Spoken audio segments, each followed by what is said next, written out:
Lesson 2, India's Basic History and Geography. This, as you already guys know, is a picture map of India. From what we've discussed earlier in the course, the Indus River Valley was in this region. The early people of India settled here in the Indus River Valley and created many planned cities. However, these cities began to fade early on, as we see in this case, 1750 BC, and there weren't that many traces left of them. But you can see right here the Indus River, the Himalayas, this is where the water runs off, and many people settled near rivers. Geography. This is some of the geography of India. Entering into it was difficult. You have the Indian Ocean right here, which is deterring people from sailing that way. You have the Indian Ocean on this side as well, as India is a peninsula, and you have these huge Himalaya mountains. And you have the Hindu Kush as well. So it was very difficult to get to. It was more or less safe. But real quickly, I just wanted to preview and show you some of the physical features and geography of India. Here's a picture of the Hindu Kush, the Himalayas. They're obviously beautiful.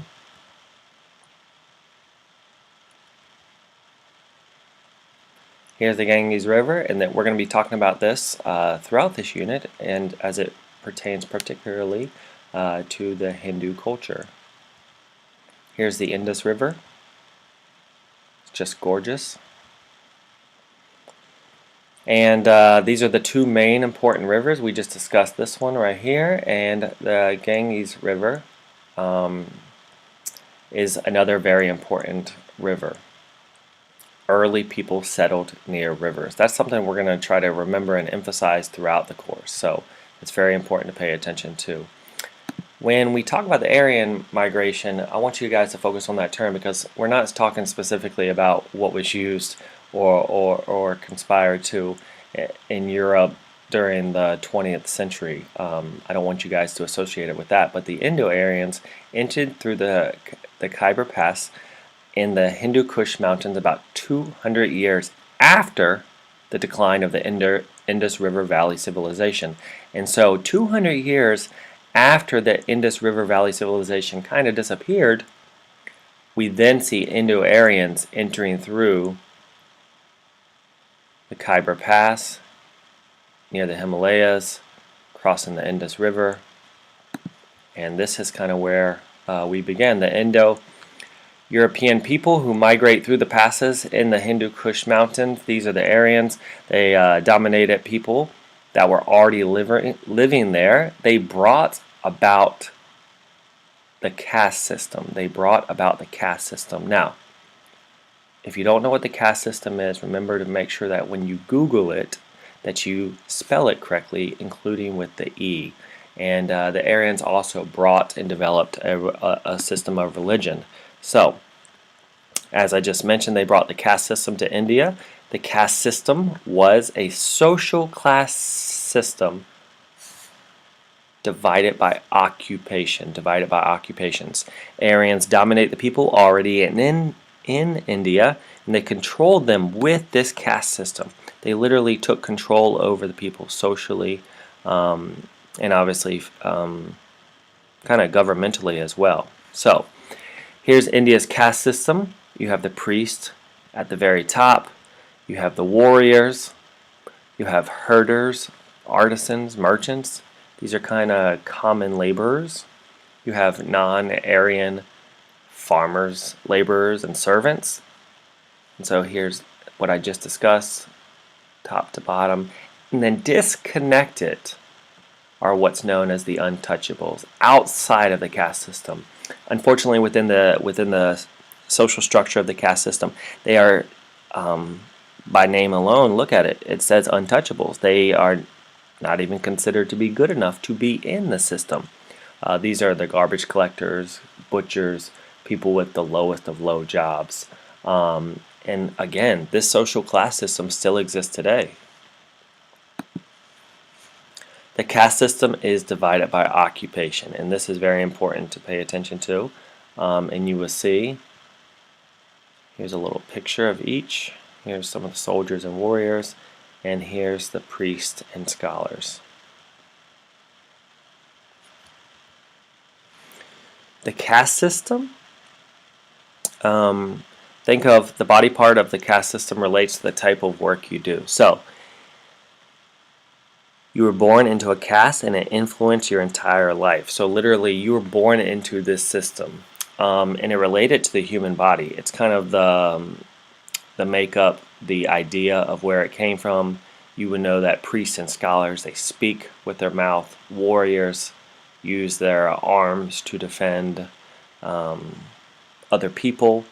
The feet, you can see as we move lower, these are the servants, people who do kind of lower type of work. And literally, when you are born into the same system that your parents were born to and their parents were born to. And so it's very, very difficult to move up into the system. Actually, it's virtually impossible. Where we know that part of the American dream or the idea of capitalism that we practice in the West is the fact that anybody can make it. It's the whole pursuit of happiness. It's the fact that you can move up in life, and this does not exist within the caste system. India's religious characteristics also bring about more of these elements. These religious characteristics and elements, the religion of India was brought by the Aryans. It's polytheistic. The Brahmins offered sacrifices to the gods. The ideas that the Aryans brought evolved into Hinduism and Buddhism.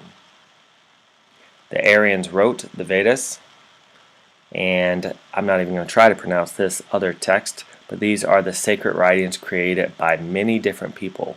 So, how do these things create developments? Well, here you have the Brahmin, who is the single spiritual force beyond all gods. You have the mystics, people who devote their lives to seeking spiritual truth.